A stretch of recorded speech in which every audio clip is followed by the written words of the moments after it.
Subscribe to our YouTube channel and press the bell icon so that you never miss any video lesson from RAU'S IAS Study Circle. Hello and welcome to the Daily News Simplified, the analysis of the newspaper from UPSC perspective. But before starting today's discussion, I have an important announcement to make for you. We have come up with the Pareekshan 3, which is the simulation test of the prelims examination of UPSC and is based on the analysis of the previous year question papers that have been provided by the UPSC.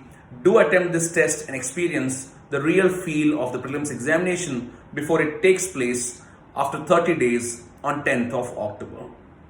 Do register on ELEARN platform and appear in this test in large numbers to understand your standing with the competition at an all India level.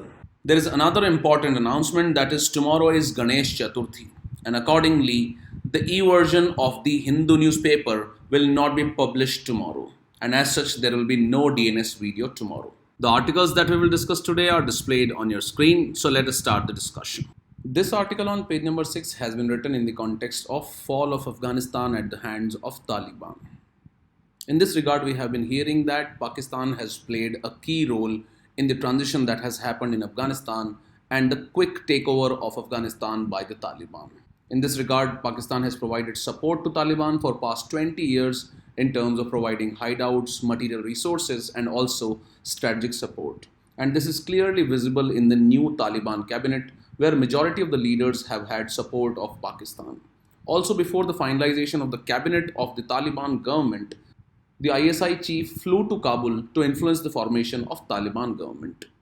However, the author highlights that it is not just the Pakistan, but also how the West Asian countries engage with the Taliban, and that will play a key role in the regional security as well as the future of crisis-ridden Afghanistan under the Taliban regime. In this regard, we should note that the West Asian countries can include Qatar, Saudi Arabia, Iran, Turkey, and their role and their past relationship with Taliban in Afghanistan. So in this article, we will try and analyze the different aspects of the West Asian countries and their relationship with Afghanistan's Taliban in the past, and also how are they engaging presently, and how the rivalries that exist already in the West Asia are going to impact the regional security. In this regard, what are the major currents in terms of regional security architecture that is developing in the West Asia is also a very important aspect. And all these things we will learn in terms of analyzing this article. Now, although the points that we discuss here are not directly important for us from the exam point of view, but they will help us in understanding what could be the future course of foreign policy for India because of the churning that is going on in the West Asia. So the happening and the events in the West Asia, along with the happenings that have taken place in Taliban in Afghanistan, are very important for us to understand the larger geopolitical scenario. So let us first try and understand how has the relationship been between Taliban and the West Asian nation. Let us look at these aspects one by one. So if we look at the West Asia and the Taliban, you should note that Saudi Arabia, Qatar and Iran have been playing direct role in the Afghan affairs for over past 25 years. In 1990s, the Saudi Arabia and Qatar were supporters and sources of funding for the Taliban. After the 9/11 attacks, when we note that the United States of America intervened in the Afghan affairs, the Saudi Arabia, Qatar and Iran became deeply involved with Taliban again. And from 2005, majority of the Gulf countries have contributed millions of dollars to different Taliban leaders and the factions within the Taliban. In this regard, Iran, which is a Shia nation, began a substantial engagement with various Taliban leaders from 2007 onwards. And it provided funding, weapons, training and refuge when the Taliban leaders required it. And Iran did so with an aim of sidelining the United States of America in its neighborhood. So it wanted the Taliban to maintain the pressure on the US forces to ensure their speedy departure from the country. Further back in 2010, when the United States of America began to engage with Iran on the nuclear issue in terms of finalizing the Iran nuclear deal, Saudi Arabia became more directly involved in Afghan matters to prevent Iran's expanding influence among the Taliban groups. So on the one hand, the West Asian nations have been directly getting engaged with the Taliban. On the other hand, the rivalries that exist in the West Asia have also played a key role in terms of finalizing or analyzing their strategy and support towards Taliban. So clearly we see that the biggest rivalry that exists in the West Asia is between the Sunni-dominated Saudi Arabia and the Shia-dominated Iran. And when Saudi Arabia understood that the US was trying to engage with Iran for finalization of an Iran nuclear deal, Saudi Arabia got more involved with Taliban in order to reduce or prevent the Iran's expanding influence among the Taliban groups. Thus, it has been argued that the West Asian nations have made Afghanistan an arena for their regional competitions. And this was clearly a sign when the rivalry between Saudi Arabia and Iran came into play in terms of their support for Talibani groups.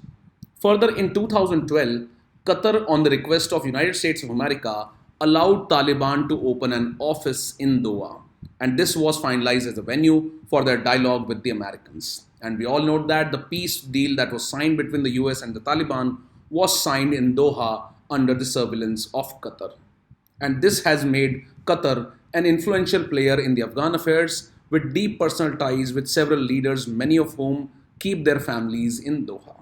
So all these aspects highlight the kind of relationship that the West Asian nations have had with the Taliban in the past. In this regard, let us look at what are the major alignments that are taking place in West Asian nations and how are they competing for their influence. So the Western countries are mostly wary of stability of the Taliban regime. And as such, they are also concerned about the security of the region because of the existing volatility that already exists in Iraq, Syria, along with Afghanistan. We all note that the Iraq and Syria are already in turmoil and they have already faced the menace of ISIS. So along with ISIS and other fighters from Afghanistan, they could unite and pose a serious security threat to the region. In this regard, the author analyzes that the Pakistan and the Saudi coalition will remain influential in the near future. However, both these nations are wary of the extremism that exists in Taliban, because we should note that Pakistan is also having certain groups which have the clandestine support of Taliban which aim at overthrowing the Pakistani state. And one of this group is Tehreek-e-Taliban. Further, there is another axis, that is Turkey-Qatar axis, and they share an ideological kinship with Taliban. And Qatar mostly is ideologically against the Islam's version that is accepted by the Saudi Arabia. And as such, both Turkey and Qatar would like to see a moderate, inclusive administration. Further, Qatar and Saudi Arabia are not on the same page as far as the Islamic ideology is concerned, and also they have had issues in terms of cooperation between Qatar and Saudi Arabia. And this was clearly visible when Saudi imposed a blockade against Qatar. And such rivalries, the author says, will have their impact on Afghan situation. We already note that Saudi Arabia had funded Taliban in the past, and also Qatar is now playing a crucial role in the Taliban's government. Besides, one of the issues that irks Saudi Arabia is that Qatar had been developing close ties with Iran, which were not liked by Saudi Arabia. And as far as Iran is concerned, many in Iran are presently exuberant because of the US withdrawal after the Taliban government has been formed in Afghanistan. However, there are others in the Iran which are still concerned about the Taliban's opposition to the Shia ideology. Further, Iran also sees itself as the guardian of Tajiks, the Uzbeks, and the Hazara minority communities in Afghanistan. And that is why this is one of the concerns where Iran's role can be crucial in terms of future of the Taliban government in Afghanistan, which is one of the bordering countries of Afghanistan.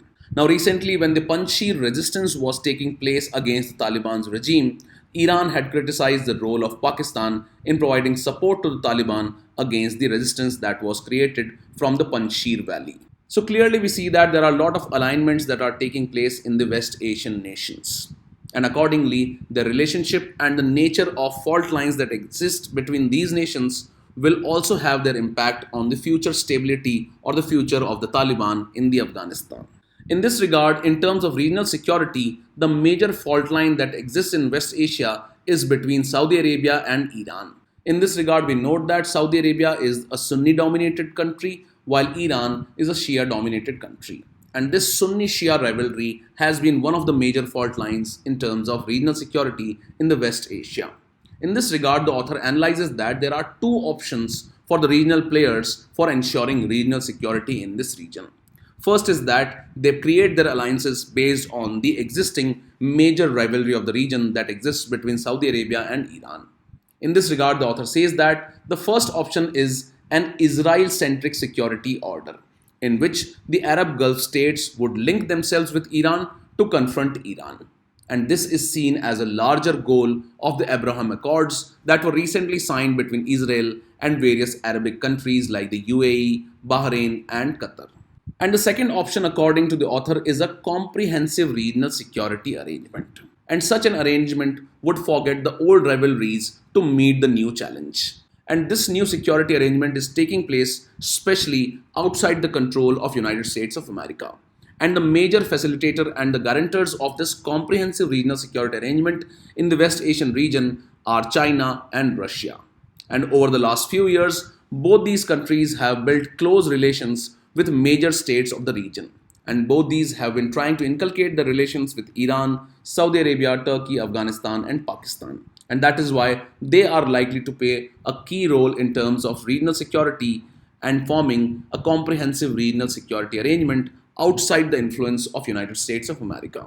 Now, what are the events that highlight that such a comprehensive regional security arrangement is taking place outside the influence of United States of America? Let us look at some of these events that have taken place recently in the West Asian region. So in this regard, the author highlights that there have been melting of the old rivalries in the region. And this has mainly been taking place without any influence of United States of America. The first such step was that when the Gulf Cooperation Council, led by the Saudi Arabia, lifted their 3-year blockade of Qatar. And this blockade was initially imposed because Saudi Arabia saw Qatar as moving close towards Iran. Secondly, there have been 3 rounds of discussions between Iran and Saudi Arabia, and plans are in place for their next meetings, which clearly sees a melting of the old rivalry that existed between Iran and Saudi Arabia. Further, Turkey has initiated diplomatic overtures towards Egypt and Saudi Arabia, and none of these initiatives involve the Americans. Further, Saudi Arabia recently signed a military cooperation agreement with Russia in Moscow. And this, according to the author, is a case of strategic hedging as the US has placed restrictions on defense supplies to the Saudi Arabia. And as the US is imposing restrictions on the defense supplies to the Saudi Arabia is looking for new partners, and as such, it has signed a military cooperation agreement with Russia. Further, 2 major events have taken place in the recent past, and these are the 2 conferences that have taken place in Baghdad. One of these conferences had set up a coalition of Iraq, Jordan, and Egypt, which was aimed at forming economic cooperation, while the other conference brought together the principal regional states of the region to confront shared challenges. And all these interactions have taken place without the United States of America's presence. So according to the author, these developments suggest that the germ of a new regional security order in West Asia is already sown in the fertile ground. And this new regional security order that is taking place in the West Asia will likely have impact for India's foreign policy. It will have impact for the future of Afghanistan, and also it will have a major impact on the role of United States of America in the West Asian nations and its security. So these are some of the points which are important for us for understanding the situation in the West Asia and the events that have taken place in Afghanistan. With this, let's take up the next news article now. This article on page number 1 deals with the 13th summit of the BRICS countries. And this summit was taking place in the backdrop of the developments that have taken place in the Afghanistan. And accordingly, the BRICS countries have called for an inclusive intra-Afghan dialogue, along with formation or adoption of counter-terrorism action plan. In this line, let us understand what were the key declarations that were made at the BRICS summit, and also what is the background of BRICS summit, how the BRICS took its shape, and what is its importance for India. Let us look at these aspects. So as far as the 13th BRICS summit is concerned, it was hosted by India virtually. And at this summit, 2 important events took place. First was the adoption of an intra-Afghan dialogue, and second was adoption of counter-terrorism action plan. So this 13th BRICS summit called for an inclusive intra-Afghan dialogue for the stability of Afghanistan. And the countries acknowledged that the situation that is unfolding in Afghanistan is a sort of crisis. Secondly, these nations adopted the BRICS counter-terrorism action plan. So accordingly, the joint declaration called for settling the situation in Afghanistan by peaceful means. Further, the intra-Afghan dialogue would aim at ensuring stability, civil peace, law and order in Afghanistan. The nations further prioritized fighting terrorism, including preventing attempts by the terrorist organizations to use the Afghan territory as a terrorist sanctuary and to carry out attacks against other countries. The group also called for addressing the humanitarian situation in Afghanistan and has urged the need to uphold the rights of women, children, as well as minorities. The summit further emphasized the importance of principle of non-interference in the international affairs and said disputes and conflicts should be resolved by peaceful means. So all these were said in the reference to the situation that is unfolding in Afghanistan, how things should proceed from here in Afghanistan, and also what the counterterrorism action plan would look like. And accordingly, the biggest concern that is shared by all the regional powers, including Russia, China, and India, is that the terrorist organization should not use the soil of Afghanistan as a terrorist sanctuary. And the soil of Afghanistan should not be used for carrying out attacks against other countries. So this is the crux of the declaration or the adoption of the statement by the BRICS nations. Now, as far as the BRICS countries are concerned, the genesis of BRICS goes back to 2001. And in November 2001, Jim O'Neill, who is a British economist who was the then chairman of Goldman Sachs Asset Management Company, coined this term BRIC in order to describe the four emerging economies: Brazil, Russia, India, and China. Now, although the situation has largely changed, but this BRICS grouping has become concretized now. And in this paper, he made a case for BRIC on the basis of econometric analysis, projecting that the four economies would individually and collectively occupy far greater economic space and become the world's largest economies in the next 50 years or so. We see that China has become an economic giant, and India, if all things go well, is also likely to emerge as one of the biggest economic power in the near future. So what are the important summits of the BRICS? So as a formal grouping, the BRIC grouping started after the meeting of the leaders of Russia, India, and China at St. Petersburg's. And this happened on the margins of the G8 Outreach Summit in July 2006. The grouping was formalized during the first meeting of BRIC foreign ministers on the margins of United Nations General Assembly meeting in New York in September 2006. And the first BRIC summit that ever took place was held in Yekaterinburg, Russia on June 16, 2009. So this was the first summit related to BRICS. Further, it was agreed to expand the BRIC into BRICS, and the inclusion of South Africa was also emphasized by the BRICS foreign ministers who met in New York in September 2010. And accordingly, South Africa was included at the third BRICS summit that took place in Sanya. And one of the important summits of the BRICS nations was the sixth BRICS summit that is famously known as Fortaleza Declaration.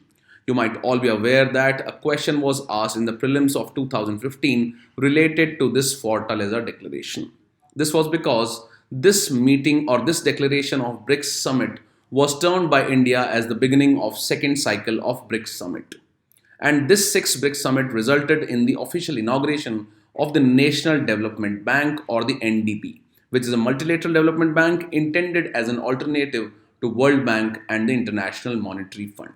In this background, let us look at what is the importance of BRICS for India. So as far as BRICS countries are concerned, these now bring together five economies which account for about 42% of the world's population, 23% of the world's GDP, and around 17% of world trade. BRICS countries have emerged as the voice of developing countries or the global south. Now, these developing countries face an aggressive club of developed countries, and various issues are confronted between the developed world and the developing world at the WTO as well as the climate change conferences. In this regard, India believes that BRICS has to protect the rights of the developing countries. Further, the five BRICS countries are also the members of G20 grouping. India can also play a balancing role between Russia and China on the one side and the United States of America on the other side in the present geopolitical scenario. Further, India has played a key role in making terrorism as one of the key focus of BRICS. And we all know that India has been at the receiving end of terrorism in the past, and this has been one of the important issues that concerns India. And accordingly, India is using BRICS platform for making it a key platform for discussion on terrorism. And also, in the recent summit, the BRICS countries have adopted a counter-terrorism action plan. Further, earlier, a joint working group on counterterrorism had decided to constitute sub-working groups in 5 areas. First, on terrorist financing, use of internet for terrorist purposes, countering radicalization, issue of foreign terrorist fighters, and capacity building. Further, India already wants a reform of the multilateral institutions like the WTO, for which BRIC provides an important platform for generating opinions on such issues. So, these are some of the ways in which the BRICS grouping is important for India.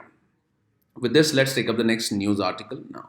Now, this article on page number 1 is related to the NIRF ranking, and the IITs have secured the top ranks in these rankings for 2021. In this regard, let us try and understand what are the parameters on which the rankings are decided. Also, we'll understand what are the issues that India faces in terms of higher education and what are some of the initiatives that have been taken by the government of India. So the points that we discuss here can be easily used in writing answers in the mains examination, in the general studies paper 2, in the topic related to education. So this discussion will mainly be about the higher education issue.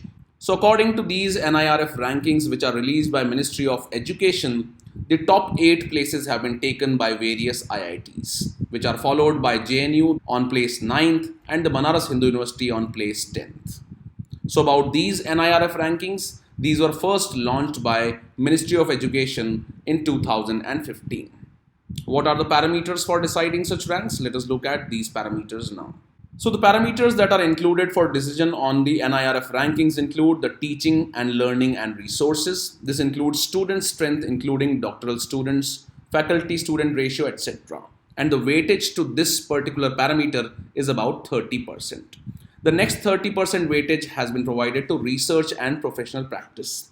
In this, it includes the number of research papers that were published by a particular institutions, the intellectual property rights licensed, and the projects that were conducted. Besides this, 20% weightage is provided to graduation outcomes, that is number of placements, median salary of the placed students.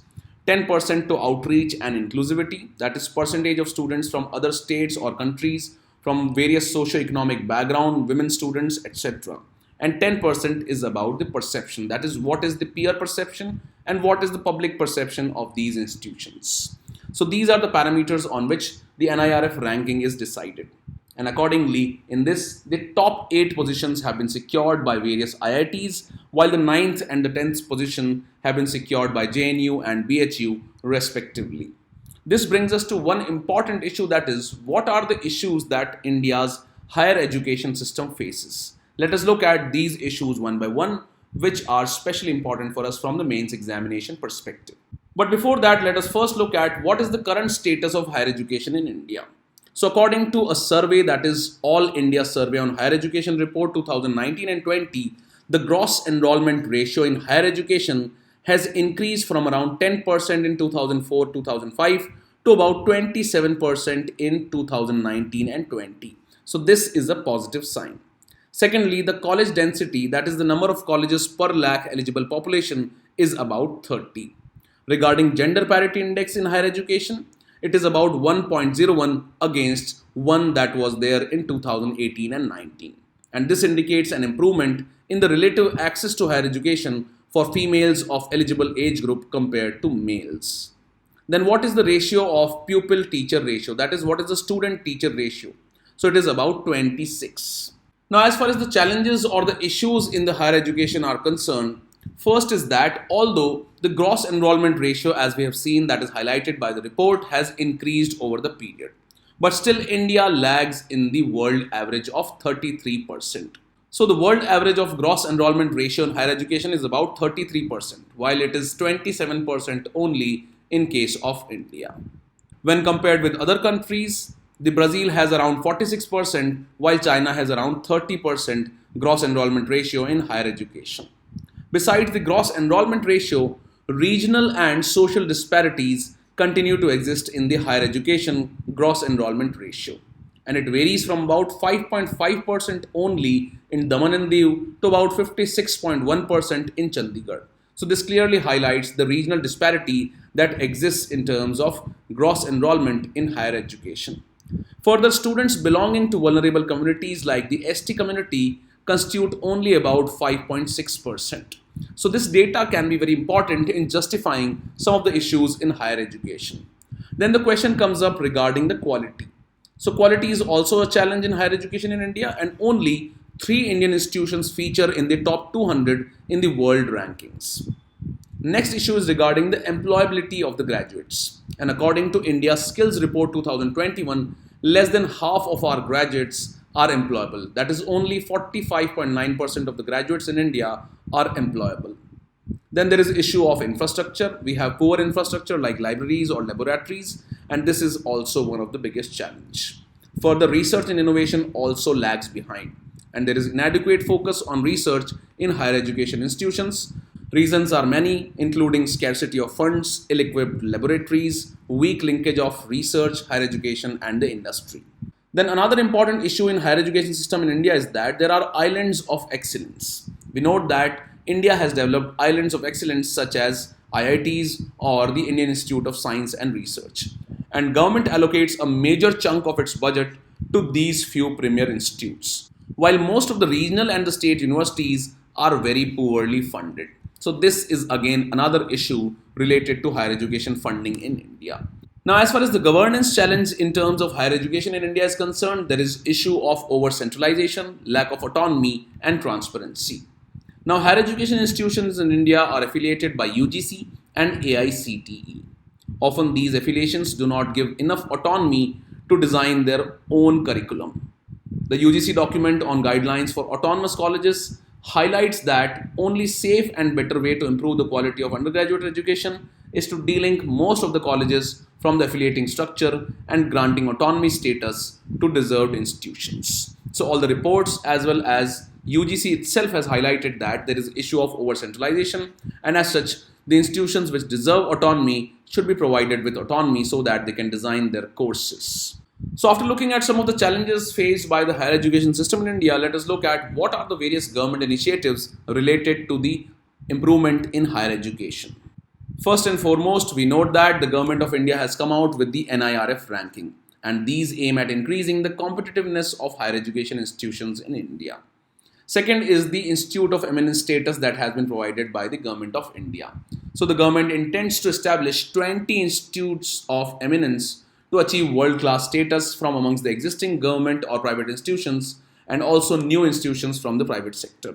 Also, Government of India also aims at providing the autonomy, and the institutes of eminence tag will give greater autonomy, freedom to decide fees, course durations, and the governance structures. Also, the public institutions under the IOE tag will receive a government grant of rupees 1000 crore, while the private institutions will not get any funding under the scheme. The government has also created a Higher Education Financing Agency, that is HEFA. It is a joint venture of Ministry of Education and the Canara Bank for financing creation of capital assets in premier education institutions of India. The objective is to revitalize the infrastructure and the systems in the higher education, and also bringing new investments in research and related infrastructure. The government has also initiated Rashtriya Uchchatar Shiksha Abhiyan.